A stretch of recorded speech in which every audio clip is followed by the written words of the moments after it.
ladies and gentlemen, please welcome to the stage Ed Danis, Corporate Innovation Manager at Lockheed Martin.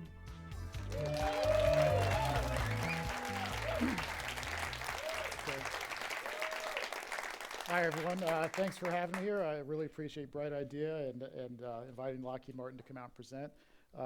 You guys have a fantastic team here, from Michelle Brown, Brian Benson, Matt Kenny, Rod O'Connor. You guys have done a fantastic job in getting us started. We're new to the Bright Idea family just this year. Started back in January. We launched an internal innovation campaign, and so that team did a great job of helping us get up and running. A little bit about me. I'm the Corporate Innovation Manager at Lockheed Martin. I report under the Chief Technology Officer line of command. We've got a Vice President of Technology Innovation and Strategy, and then Director of Technology and Innovation. So I fall under that role of corporate innovation, and I'll talk a little bit more about what that means.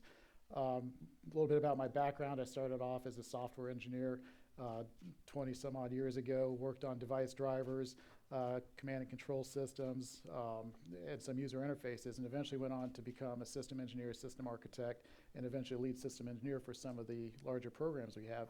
So Lockheed has been pretty good to me in that whatever opportunities I was looking for when it came to technology and innovation, they seem to have. And I'll go through some of that today, some of the broad areas that we participate in with technology and innovation. I'd like to start off real quick with just a video that introduces the innovation campaign here at Lockheed Martin.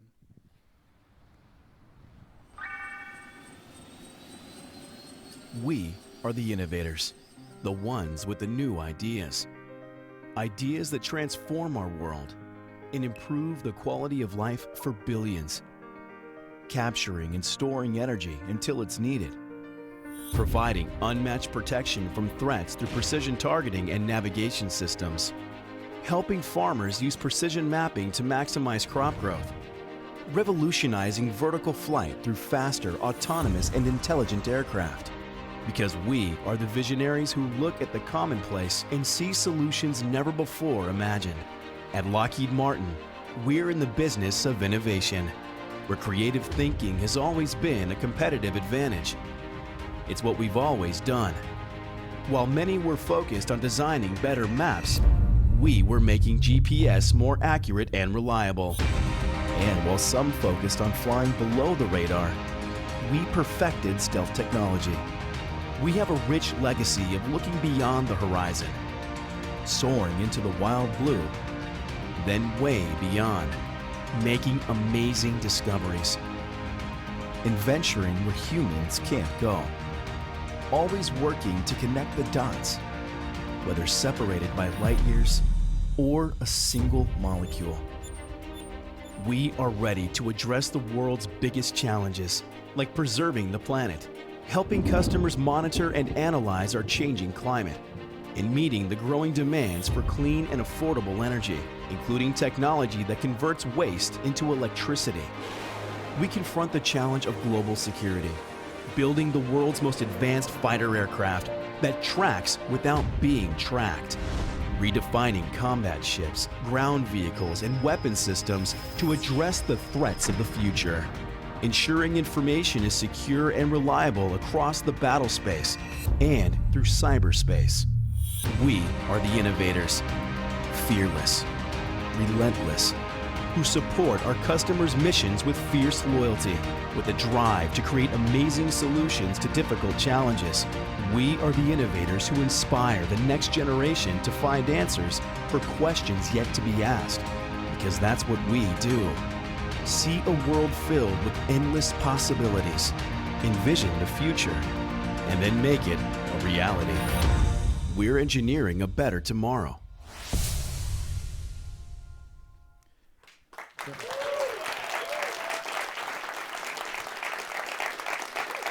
So to me, that's such a great video because even though it has a Lockheed Martin stamp on it, I feel like that really speaks to innovators in general. I mean, think about it. We are relentless, right? And we're passionate about the things that we do. And when you think about people that go to work every day that clock in and count their 8 hours and clock out, that's not us. Typically, we're excited about going to work because we're optimists. We want to see what the next great thing is.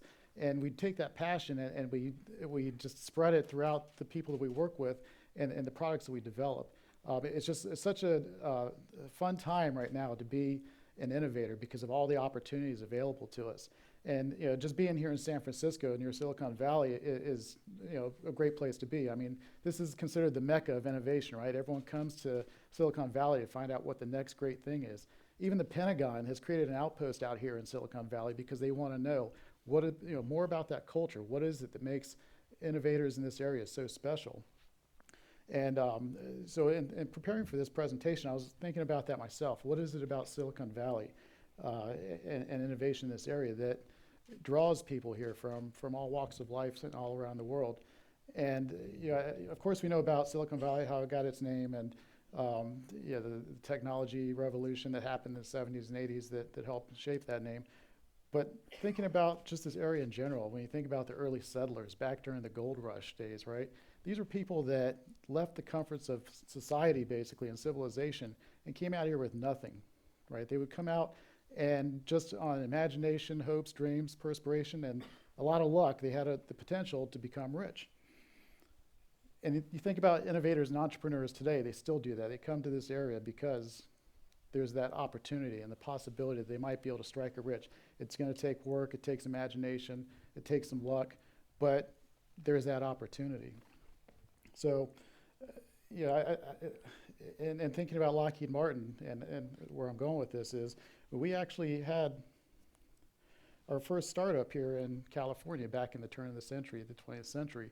At that time, the Industrial Revolution was going. Henry Ford had perfected the mass production of vehicles. The Wright brothers had just started their first powered flight.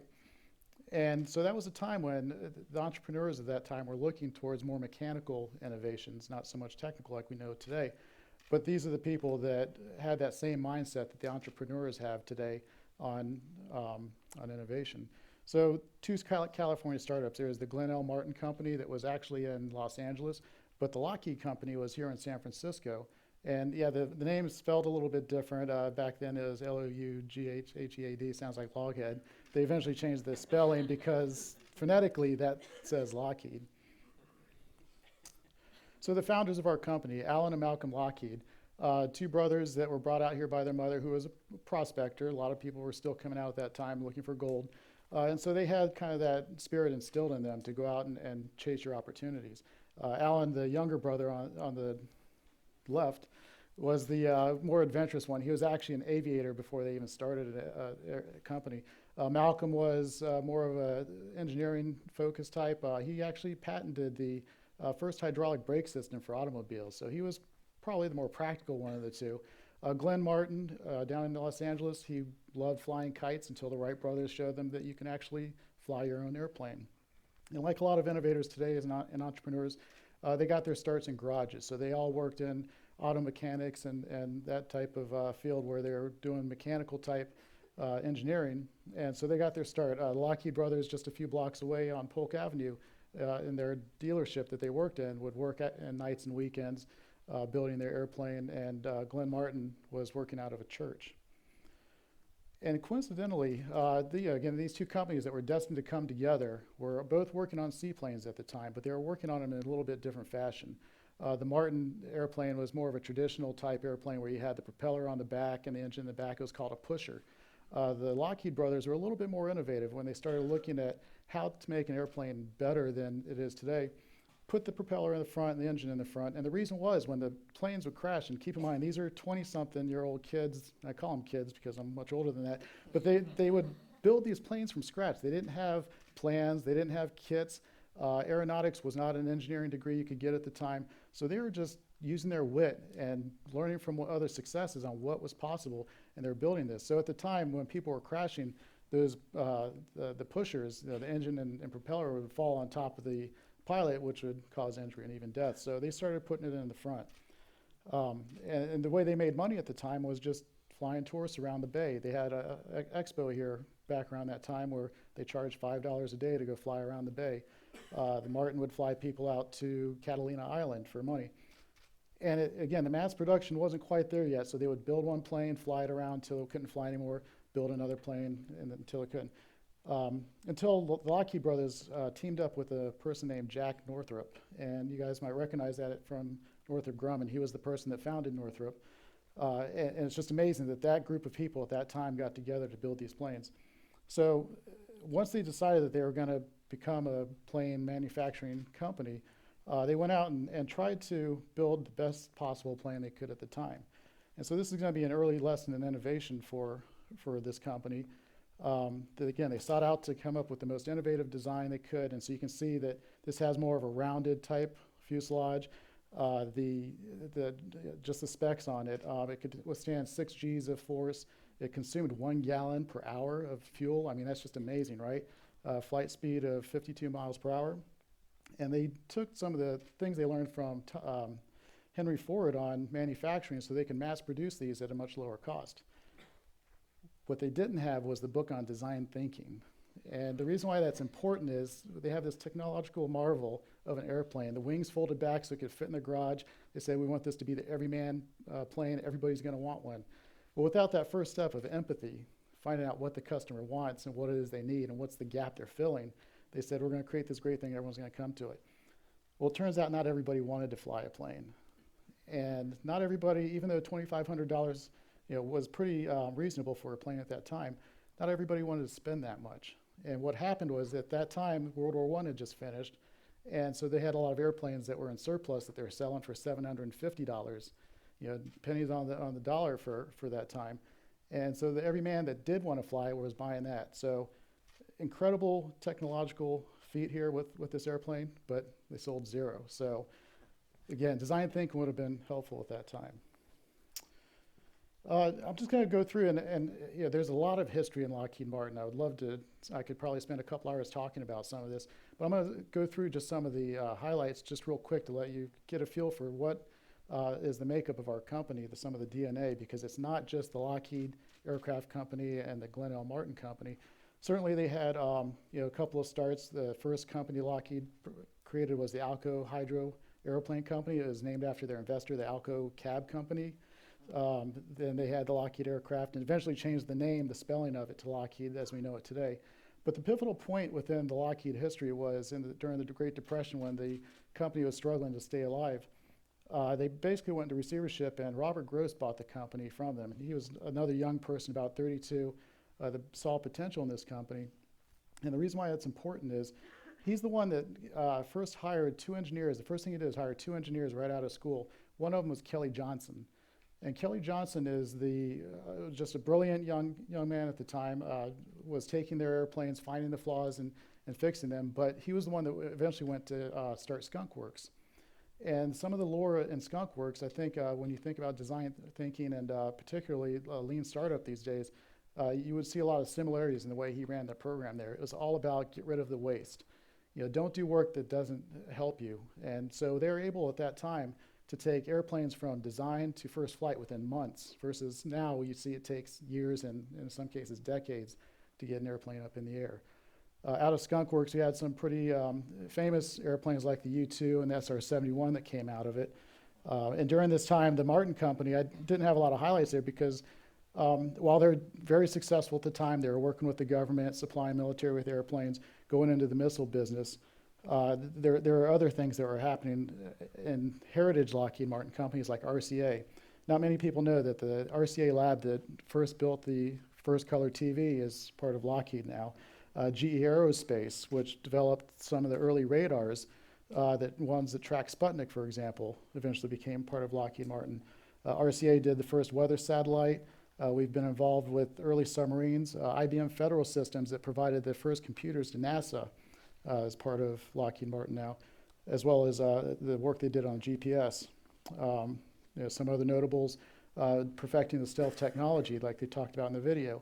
That was happening during the Cold War when that was a problem where planes were getting shot down. So, and then the Unisys with the Doppler radar. So we're not just aviation. Our culture it goes far beyond aviation and missiles as part of our namesake would suggest. We're involved with so many other things.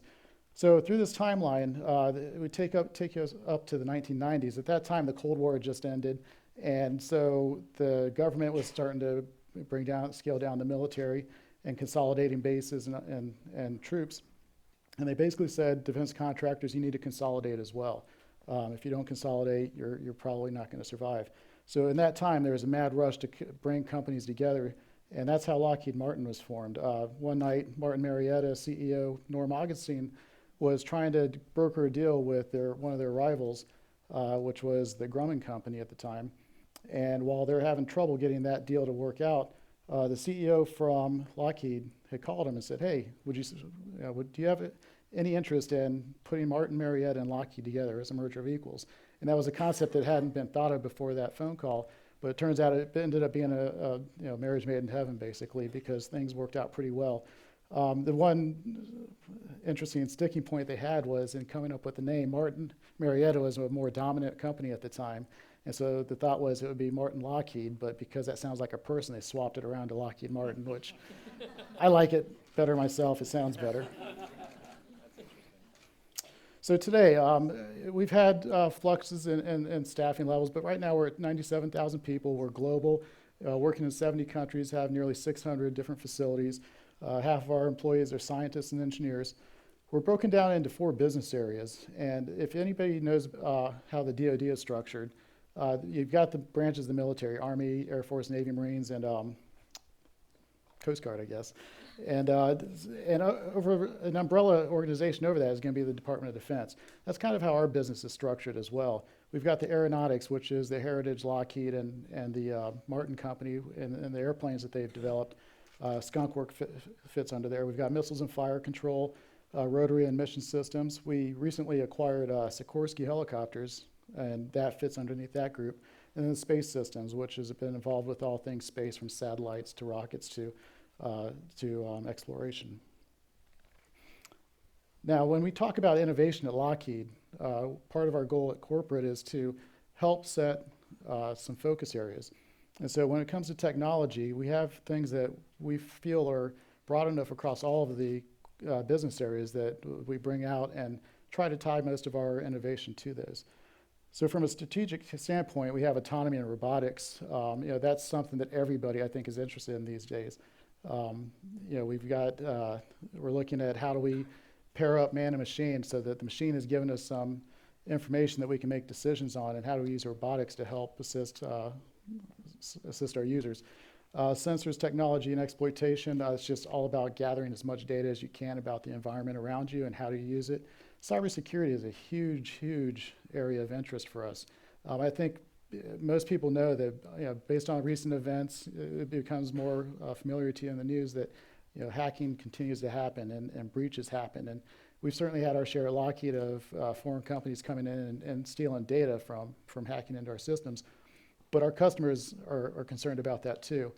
You don't want somebody hacking an F-35 while it's flying in the air, Mach whatever. And certainly you don't want somebody in a submarine having a system that's been hacked, because if you lose navigation, for example, that causes a lot of issues.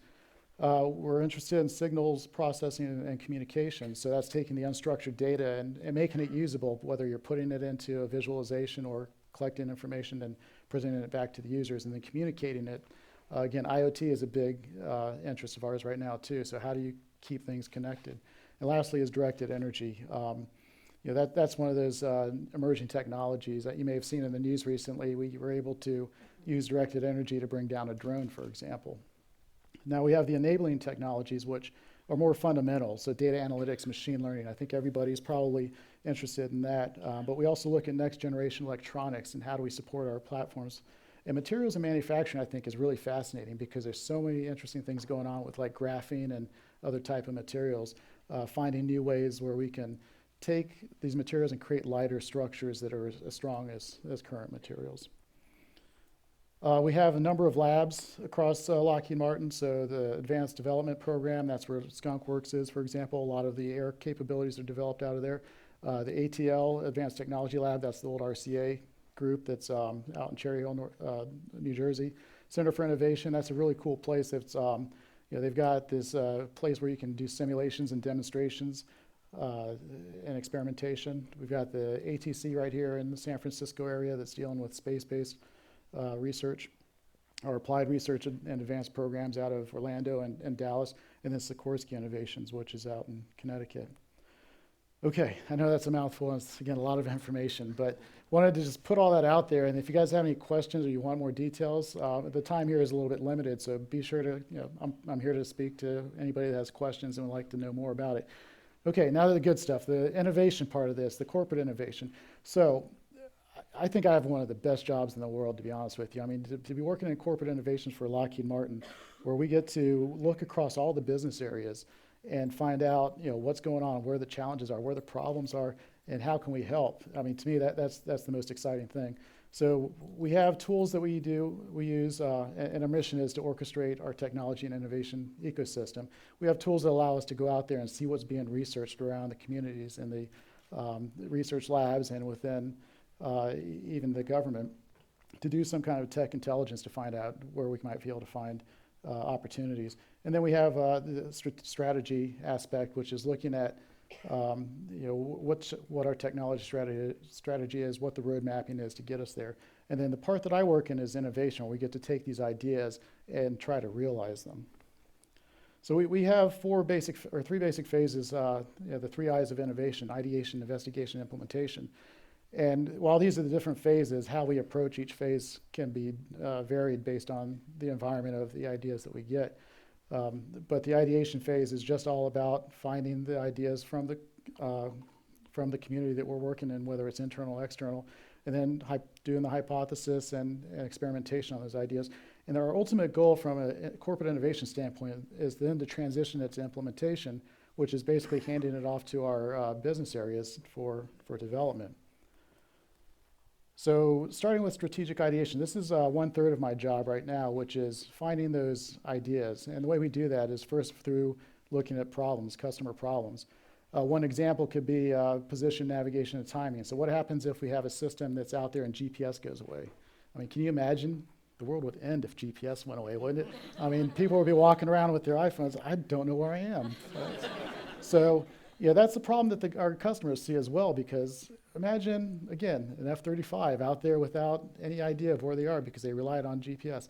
So we could find a problem like that and put out an innovation challenge. How would you keep position, timing, and navigation in the absence of GPS? We might look at emerging technologies as an opportunity for collecting ideas as well. And all of this is going to be founded on our technology strategy, mission strategy, and the foundational technology threads I mentioned earlier. Now, again, this is kind of where we caught our stride this year by using Bright Idea. Again, I'll foot stomp a little bit of what Matt was saying. I mean, those apps that they put together really made our life a lot easier. You could put out a challenge and put it out to the entire community, and with almost very little effort to put it out there. But the ability to get ideas coming in was just awesome. I mean, we loved it. We take our innovation challenges, and it was fun to play with the apps to find out what works and what didn't. And certainly we looked at, do we want to collect one idea, or do we want to collect, a couple dozen ideas to fund? And one thing that we found, and this is just a little insight to some lessons learned that we had, our innovation challenges are usually looking for multiple ideas. We consider ourselves almost a extended virtual hackathon, in that when we put the challenge out there, we'll get a bunch of ideas for the problem that we put out. So let's take the GPS denied environment as an example. We put the challenge out there, we might get 20, 30, 40 ideas, and then we'll take those and we'll select maybe the top 5 or 10. And the type of ideas we're looking for are not going to be something that's pretty straightforward. At the corporate innovation level, we're looking for those wild, bold ideas, those things that are going to be truly transformational, potentially disruptive, the ideas that are too risky for any one business area to take on their own. And it's unfortunate that we live in a risk-adverse environment at Lockheed, and it's actually for a good thing, because failure is not an option. You hear that all the time, and certainly in a space program, aviation, you want that to be true. You don't want planes falling out of the sky. You don't want rockets crashing. So failure is not an option. That's right. But when it comes to experimentation, I think a lot of people know this, there's learning that can happen in failure. So that really didn't exist anywhere before corporate innovation came around. Most of the funding that you would see at our labs would be for those Horizon 1 type activities, things that are going to help us in the near term, but we want them to be successful. These are things that are going to drive down risk. So by putting out these challenges that we put out, we're asking for those those wild ideas. How would you approach this? And let's find the most novel ways. So we'll take 5, 10, however many ideas we find that are worthy of meeting that criteria, and we'll give them a month or two, small funding to go off and test it out and see what we get back and kind of down select from there. So and then the emerging technologies. I mean, that to me is a lot of fun when you look at what's on the horizon. I mean, and then finding out, can we use it? I mean, who hasn't taken mixed reality, for example, and said, how can I apply that to my industry, right? Some other things that have come out recently, like chatbots. Everyone's looking at chatbots. How can I use that to help my customer service or my training? Some newer things that have come out, like synthetic biology. Is this a field that we can actually take and create some new systems or new platforms or new sensors based off of it? And I'll say the latest emerging technology that has caught my interest, and I heard this just a couple weeks ago, is synthetic emotion. Think about that, synthetic emotion. So the premise is, you use your computer, and a lot of the times the feedback you get is just cold, error, error, error, or whatever it is. It's usually something negative, but what if you could create emotion out of your platforms? And I'm just imagining walking in one day, opening my laptop and saying, "Good morning, Ed. How are you today?" "Oh, I'm doing great." "Oh, thank you for unloading my inbox. I feel much less bloated today." So is that what synthetic emotion is going to be? I don't know. So anyway, that's our ideation phase. The second third of the work that I do is in these, what we call them, seedlings. And this is really just an incubator for all of these ideas that we get. Again, we're looking for the high risk, low investment, minimum oversight. Again, we want to strip away all of the stuff that makes developing technology hard. We want to get that out. And so we apply the things like lean startup and design thinking. We started this year also looking into value proposition and business model, because a lot of engineers, they love the technology. They just want to see, can I do it? Can I make this work? And to them, that's all they care about. But again, when it comes to innovation, if nobody cares about it, then it's just an idea, right? So we got to find value in that idea and that technology as we build it. So we started looking at value proposition and business model canvas, and we've done some, played around a little bit with how we could structure the business model canvas to fit our needs. But then we also give them the opportunity to work across business areas. So a lot of times when the innovation's happening within a business area, it's within that one business area only. By bringing in all of the business areas into these seedlings, it gives them the opportunity to learn something they might not have otherwise from an adjacent technology area. And again, I think one of the biggest things we provide that they don't have elsewhere is that permission to fail. This is a place where we tell them it's okay to fail, and that helps us get some of the bolder ideas. And I'll say from a challenge standpoint, that's one of the areas that we still struggle with. The ideas that we get tend to be safe, and it's hard to get people to really open up out of fear of either ridicule or fear of not being able to succeed. I mean, we've kind of been a success-oriented company for a while. So giving them permission to fail is kind of a cultural shift for us, which we're continuing to evolve every day. Now, when it comes to metrics, I mean, I think everybody collects those general metrics to say how many people participated, how many ideas did you collect, how many challenges did you run, how many of them transitioned, how much money did you make off of it, what was the return on investment. From our standpoint at corporate innovation, because we don't work directly with the customers, we work with the business areas, success for us is really two things. Is the technology feasible, and does anybody care? So technology readiness level, if anybody's heard that, is just the maturation from basic science to mission proven. And for us, what we care about is, can we take something that's either a basic science or concept, take it to proof of concept, and then cross that valley of death to lab demo. That's where you determine whether or not this is a technology that's feasible. From a commitment level, we start off with the seedling award. So that's an initial commitment is we were going to give you some money to get started. But then they have to go off and find an executive champion. Find somebody that actually cares about the technology within the company. Typically, we're looking for a vice president level or similar that would say, yes, this is something I'm interested in. Next, we want to get a customer demo. Can we get somebody to come in and take a look at it? And then that valley of death across the commitment line is, do they care? Now that they've seen it, do they care? Do they care enough to say, yeah, I want to learn more? Or even better, hey, I want to invest in this a little bit. And so success for us isn't measured in ROI. It's not, I mean, we use the indicators to say whether or not the awareness is there. I mean, that's another challenge I think we have Being such a large company with so much diversity, and again, being broken up into the 4 business areas, is we have, I think we were talking about this not too long ago, 88,000 people that we broadcast, challenges to. And if we get 1,000 people in, that's pretty good. And that tells us that it's not the awareness isn't still there. It still isn't there yet. So that's something that we focus on more so than some of the typical other metrics like return on investment. Okay, the third part of my job, and this is equally fun, is some of the outreach that we do. And I'm going to focus on the smallest icon there, which is the Innovation Garage collaboration. Now, the Innovation Garage started actually here in the Silicon Valley area at one of our plants, where a group of people said, hey, we need a makerspace. Let's go start one. And again, being typical entrepreneurs, they found a way to get technology into a space that they were able to acquire, which is basically a closet that nobody was using, and put a 3D printer in there, and that was the start of their garage. From that has grown a very broad-based grassroots effort across the corporation to start these garages at multiple sites now. And so the way we participated from a corporate innovation standpoint was to support these garages in their events. So last year, the Sunnyvale Garage said they wanted to do a 3D printing competition. I asked them, hey, what if we took this corporate-wide? Would that work? They said, sure. So what ended up happening was, what started off as 5 guys with a 3D printer wanting to host a competition locally became an entire corporation-wide competition where we had people that were participating that had never worked with a 3D printer before, was learning how to use the tools to create a model and to print it out. And we ended up taking the top 3 from each of the different business areas, brought up to a corporate level competition where everyone from our CTO down would decide which ones they liked the best, and we awarded 3D printers to the top prizes. And what that did was, and this was our goal, was it then sparked the conversation across the sites. Why don't we have a makerspace? Why don't we have our own innovation garage?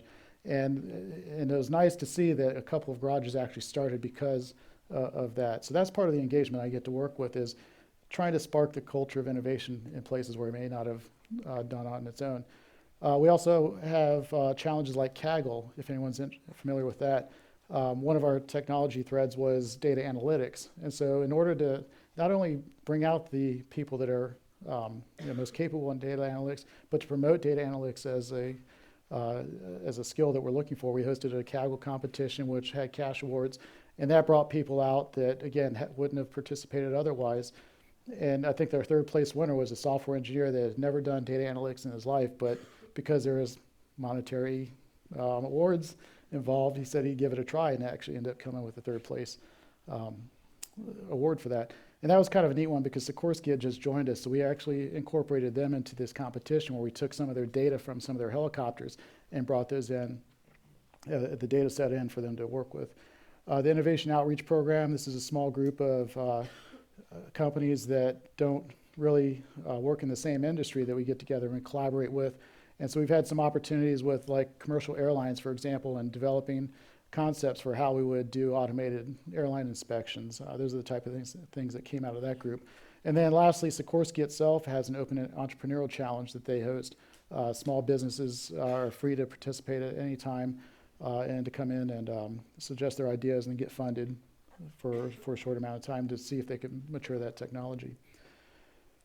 Okay, so anyway, the global innovation ecosystem goes beyond what I've talked about here. The company works with many countries, many governments, many small medium enterprises, universities, small businesses, labs. So everything that happens within Lockheed, we consider to be part of a larger ecosystem. Now, looking to the future, we are looking at some transformational R&D, and a lot of the stuff you can find on Google and YouTube. It's some pretty fascinating stuff. Compact fusion, I think, is going to be awesome when that comes around. When we think about it, they're going to be able to take something that's on the size of a semi and be able to power an entire city with it. This is not going to be nuclear reaction. It's not cold fusion. It's a warm fusion, compact fusion that they're working on. Supersonics, we have an addiction to speed and height and breaking records, so we're going to continue to look at hypersonic flight, supersonic flight. How do we eliminate the sonic booms? We're looking into autonomy in our platforms. We actually invested in a quantum computer not too long ago, so that's another area that we're very interested in.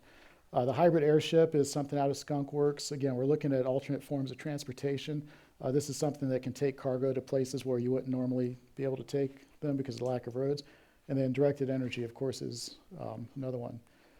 So, solving global challenges. Again, when you think of Lockheed, you might think of, again, the defense industry and supporting the military. But from that, as you can see from that video, there's a lot of technologies that we're also interested in that goes beyond just the military. Again, solving global challenges through alternate forms of transportation, alternate forms of energy, again, the compact fusion. There's some great videos out there recently of Lockheed Martin working on designs. I don't know if you guys saw this, but it's incorporating art and design where you would use wind and these small little things, I guess there's little flaps that would flicker in the wind, but it created this artwork along the side of a building but generated energy. We're looking at ocean thermal energy, all kinds of stuff that we're looking into that would help solve some global challenges. Again, we're addicted to speed, so some of the core technologies we're going to continue to focus on. Hypersonics, I mean, that to me is just amazing. If we can get hypersonic vehicles that would minimize the time to transport people and things, that's an area that we'll continue to look at. It's a very harsh environment. You think about the space module that's coming down out of the space, and it's got all that fire and plasma built up around it. Those are the type of harsh environments we're talking about with hypersonic transportation. And lastly, and this is my favorite, this is exploring new worlds. I mean, for innovators, there's nothing better than exploration. We love to find new things and try new things. And so for a company like ours to be able to participate in some of the Mars technologies, from the Orion capsule that we developed that's going to take the first humans to Mars, the base stations and habitats, those are all the type of things that we're also looking into. So with that, that's my broad stroke across Lockheed Martin, some of the technologies that we're looking at, our innovation program. And again, if you have any questions, I could speak to this for hours, but with the limited amount of time, I wanted to just give you an overview, and just feel free to come talk to me if you have any other questions. All right, thank you.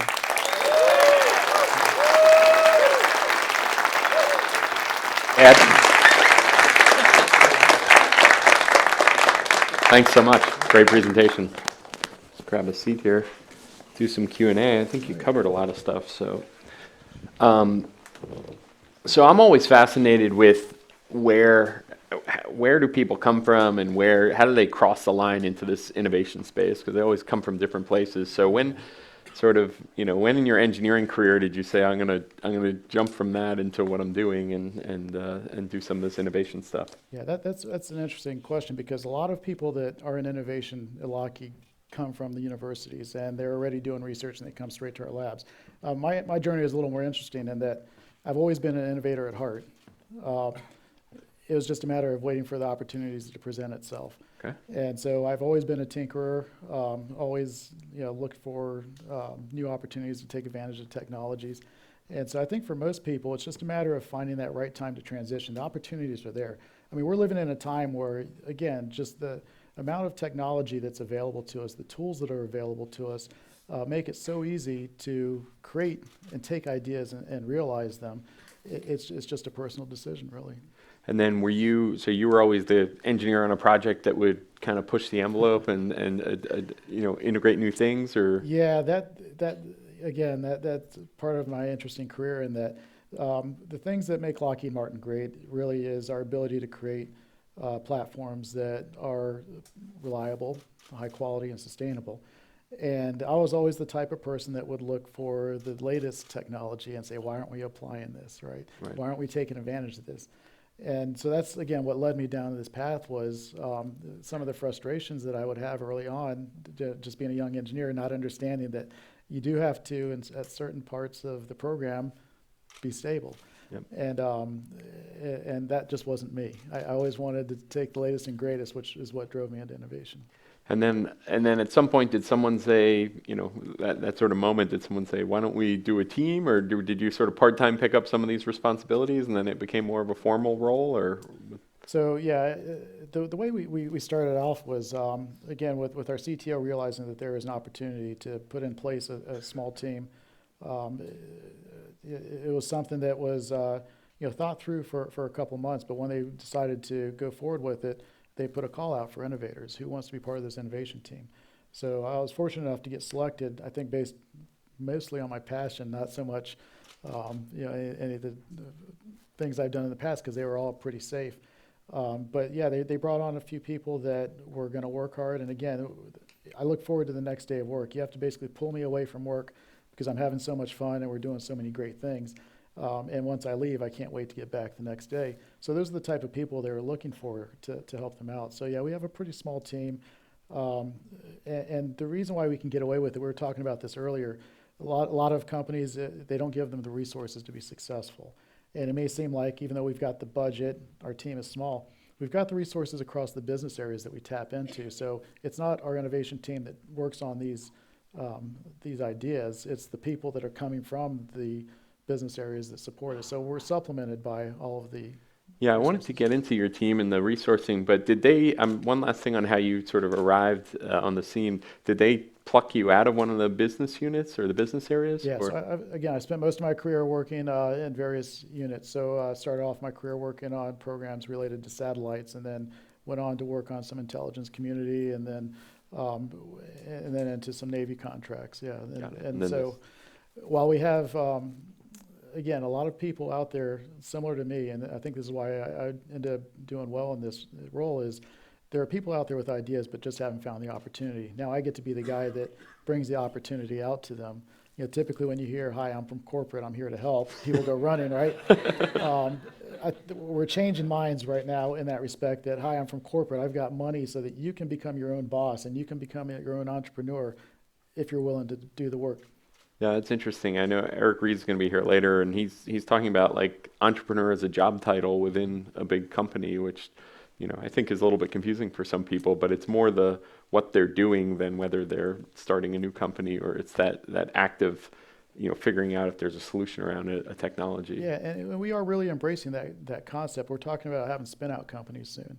So if somebody comes up with a great idea, and maybe it doesn't quite fit into our lines of business, we can spin out a company, so you're still tied to Lockheed Martin, but you're treated as your own entity, and you get to try your hand at entrepreneurship. Yeah. So, can you talk about your team? Is it a handful of people, and how long's the team been around for? Yeah, so this team's been around for a little over a year now, almost 2 years actually.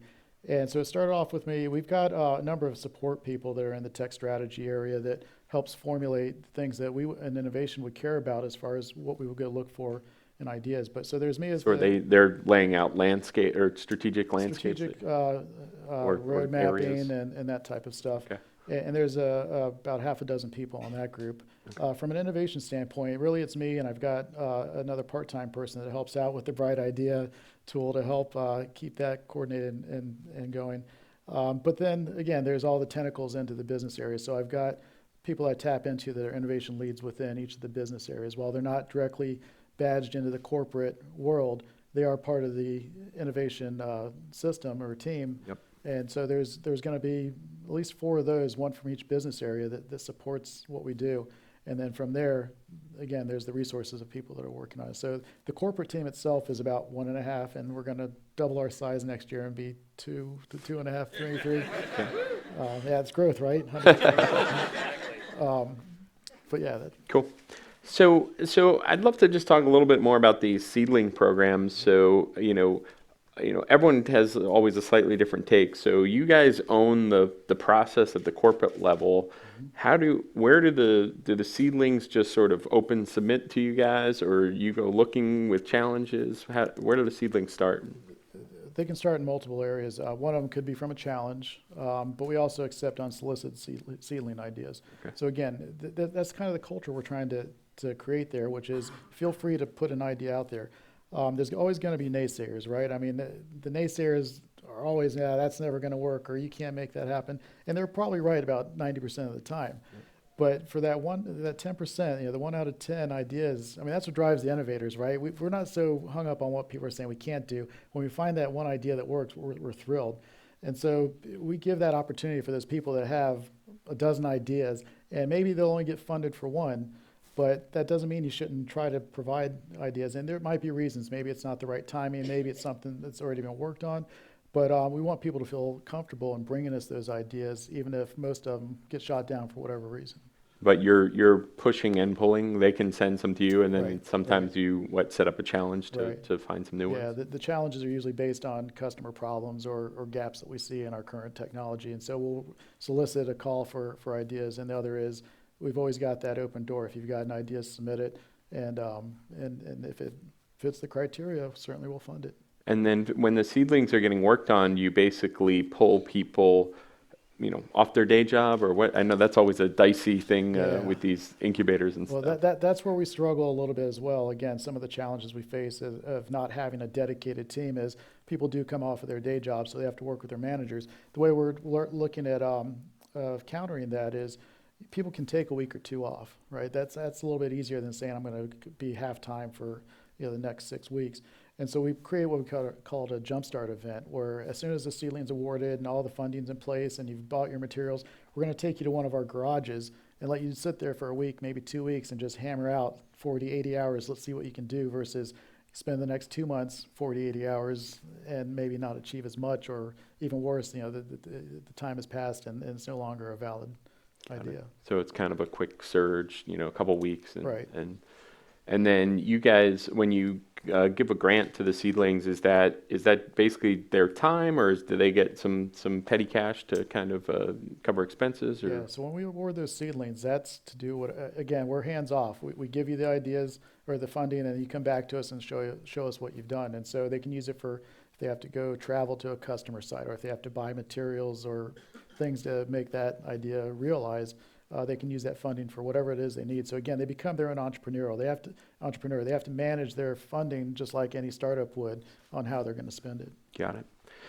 One of the things that I heard through the grapevine as you were talking with some of our folks back at Bright Idea was this concept of a happy path, and I'm not sure if that was their words or yours, but you touched on it briefly with the valley of death, but the concept of that you have to develop the tech. You can't just let the tech guys run with the tech. You have to develop the tech and the demand. So can you just speak to that a little bit more? Yeah, and I have a chart on that. I didn't provide here, just trying to limit how much I could speak to this for hours.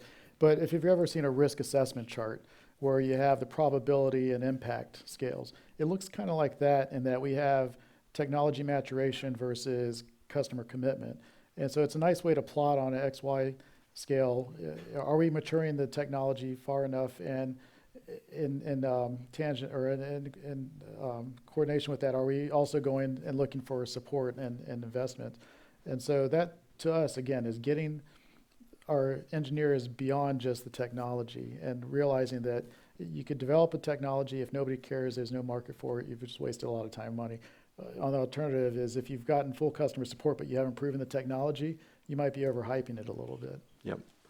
What do you do to stay kind of current with all these emerging trends and methodologies, et cetera? No, that's a struggle. Again, being a small team, we're trying to get our arms around everything. It's challenging, but coming to events like this, and I don't care if you're the size of a Lockheed or even bigger, or if you're a startup, just communicating and contacting and collaborating with other innovators is, to me, is the best way to keep up. Yep. Okay. I had a couple other questions, but we're running a little short on time. Where do you want to? What's the future look like? I mean, where do you want to take all this, and what's the? Well, let me pause on that for a second. I remember my other question. Just how do you measure success? What do your bosses want to see from you? What do you? Is it qualitative? Is it quantitative? It's a little bit of both. So obviously the business wants to see that what we're doing ultimately provides some value to the company from a financial standpoint. Again, from a CTO perspective, we basically work for all of the business areas. So our job is to find those technologies that they may not otherwise have the opportunity or resources to invest in, and test it out for them. So we want to vet that out. And that's why I said earlier that for us, success isn't really the ROI. It's, can we mature the technology and prove that it's feasible? And can we gain enough customer commitment to say that there's actually a market for it? And that for corporate innovation is measuring success. Now there's the flip side of that, which is, are we doing enough from a corporate innovation standpoint? And that's where awareness comes in, and participation. Again, right now our participation rate is relatively low when you consider the number of employees we have, But at the same time, we're still getting a lot of really good inputs from the people that are participating, but we want to increase the awareness. So the more people that are at least aware come and visit the site, maybe not participate, but we'd like to see that number come up. Obviously, we want to see the participation rate go up for ideas that are being submitted. But again, I think some of that is cultural, where a lot of people are still afraid to submit ideas in fear of it not being good enough. And quality versus quantity, if you're getting the good stuff, it can be okay. What I'm curious how you interact with those business areas. So like, are you like quarterly checking in? Is it ad hoc? Are they emailing you when they've got a problem, or what's the relationship? Because you're up at the corporate layer, overlaying all these business areas that you serve. So how do you stay close to your customer? So we have what's called it's called the XBAD, and it's a cross business area. Sorry, XPAD? XBAD. So it's the X for cross business area. Okay. Technology team. Got it. And that's a group that meets regularly to talk about innovation and other things happening across the corporation. Now at the grassroots level, we have like the innovation garages. They host weekly meetings. So I participate in a lot of different coordination meetings like that to find out what's going on, see where corporate can help.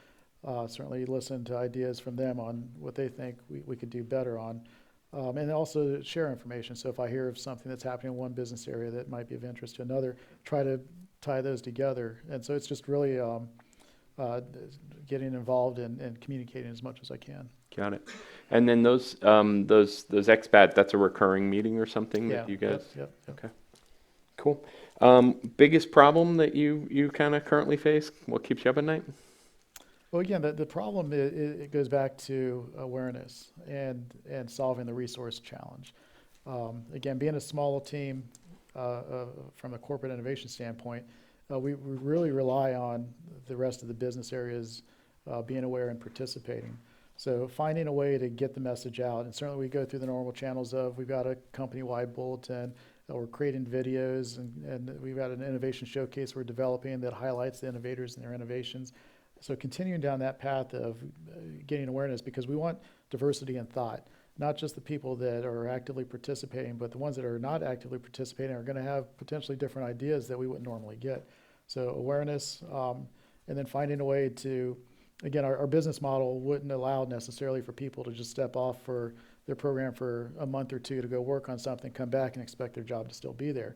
So finding a way to incorporate into our culture the ability for people to take time, kind of like the old Google, you get 20% of your time to go work on whatever you want. We need to find some way to incentivize our managers that say, part of their success is participating in innovation. How many of your employees participate in the innovation program? What was the outcome? Yep. Trying to find that shift in our culture to allow for that. Got it. Briefly, any plans for the future, or what's the next step in your program? Wow. Well, we're looking forward to seeing what Bright Idea comes up with. We've got some good stuff. Because some of the things that you guys have coming up, again, addresses some of our challenges. How do you organize and manage such a big portfolio? I was looking at it this week, and I'm just amazed. Again, being 1.5 people, I've got what are called internal contracts, basically. I've got like 58 internal contracts with the business areas for all the different projects that we're managing. And that's a lot. I mean, when we think about, we've got a pretty good amount of funding that's behind it. Is that, so a contract would be like a seedling, or a contract would be like running a challenge for them? Well, a contract would be, here's a seedling project that somebody submitted and we're going to fund. Here are the 4 business areas that are going to participate. Each one of those business areas get funding through a contract through the corporate, says you get this much money to participate in the seedling. So you're kind of backfilling them. You're giving them Right. some budget in response for pulling some of the resources. Right. So finding a more efficient way to manage all of the activity that goes on in our innovation program, which I think you guys alluded to that you're going to start incorporating into your platform. I'm looking forward to. So. Okay, sounds good. Well, Ed, thanks again. I know you said you'd be willing. Yeah. Ed said he'd love to talk with anyone, so pull him aside and he'll chat. And then we're just going to do a quick furniture clean here, and then we're going to be back with the awards. So just sit tight, and we'll be right back. Thanks, guys. Great.